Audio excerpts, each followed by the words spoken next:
Alright, what's up YouTube? It's been a really, really long time since I've made a video, but anyways, I'm Tiger, or Dan, whatever you want to call me by.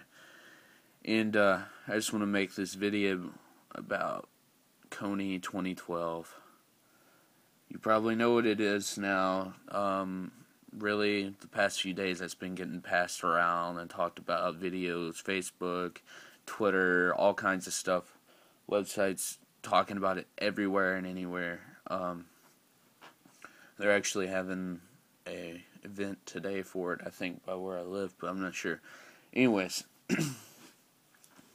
basically, I'm going to talk about why I really don't, want to get too involved into Kony 2012 and what I disagree about it and what people, should realize.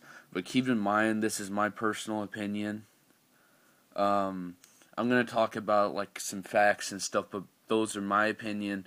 And this is what, there's going to be a part that I know people are just going to get butthurt and upset about, but I'll talk about that when I get to it. The first thing I want to talk about is all these people posting Facebook, Twitter, websites, and whatnot. How long have you cared about the Ugandan children? I think it's Ugandan. Correct me if I'm wrong. But I mean, most people didn't even know about the country until like 4 or 5 days ago. So how long have you actually cared about those people until now? And if watching the 30-minute video really changed your life, what have you done since then except talk about it? What have you done to make an action that would change or do something to help them? You might have bought something, you might have printed out a sign, put it at your school, but what have you actually done that would even catch his eye and make him feel inside that he's a bad person? Because really all this giving him fame and stuff is probably putting a smile on his face. I mean, and one of the things that bothers me about this Kony 2012 stuff is they're saying he's the modern day Hitler of Africa. First off, all the stuff I've read about him, the most he's ever done is kidnap children and had their families killed. And I'm sorry to tell you people, but that happens everywhere, every day.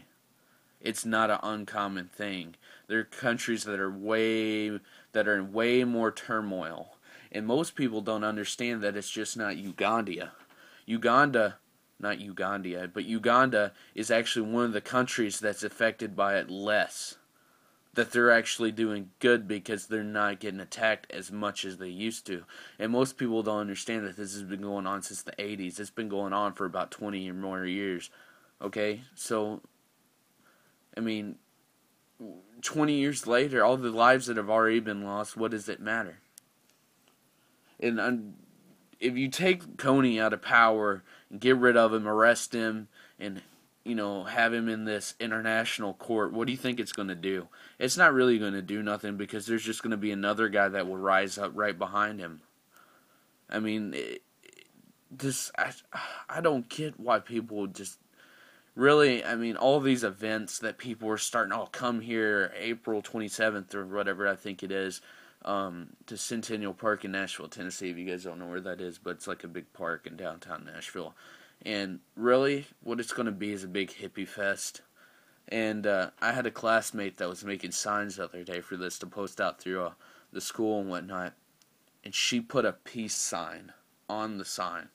And let me tell you guys something. Peace is a figment of the human imagination. World peace will never happen. And most of the people that claim that they want world peace and that they're striving for it and want it to happen are Christians. I'm not going to explain my religious views. My political views, I stay away from that just because it's not good for my channel's sake. But if you guys ever open a Bible and go to the last book in the Bible, which is called Revelations, you'll understand that world peace will never happen. It tells you then and there. You can do stuff to help change your world, like world hunger, but there's always going to be bad stuff happening. And if you're a Christian, you should read Revelations and know that every day that goes by is getting worse and worse.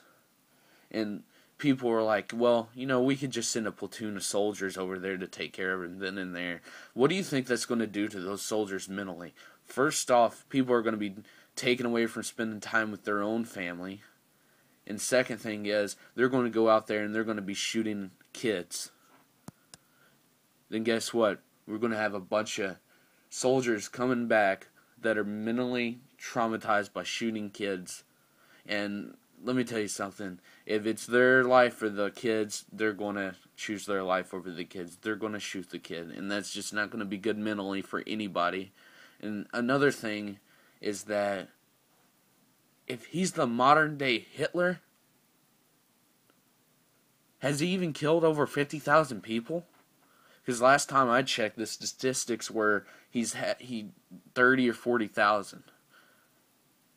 If you go back and read death statistics for World War II, there wasn't just 6 million Jews. There were more millions of soldiers on both sides of the battlefield that were lost, and civilians. So he's not the modern day Hitler. Just please, for the love of God, stop calling him that.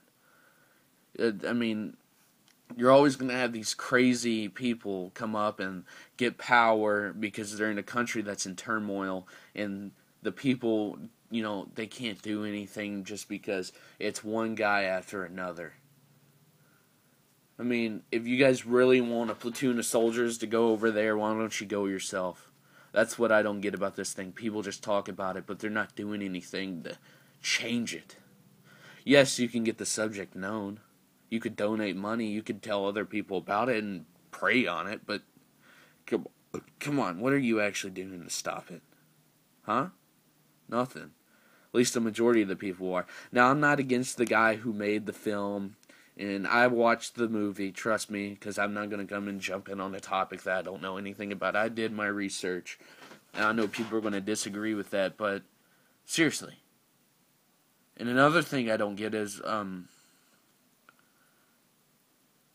people are just throwing their money at these charities, especially the Invisible Children. If you guys don't know, the Invisible Children it's a charity, but anyways, if you know what you're talking about when it comes to charities, and you read that 5% of the money that the charity receives should only go into personal, I don't know how to word it, personal, used for personal stuff. Basically, the people that work the charity, they get 5% of the money. 95% of all the other money should go to the charity and things that the charity does.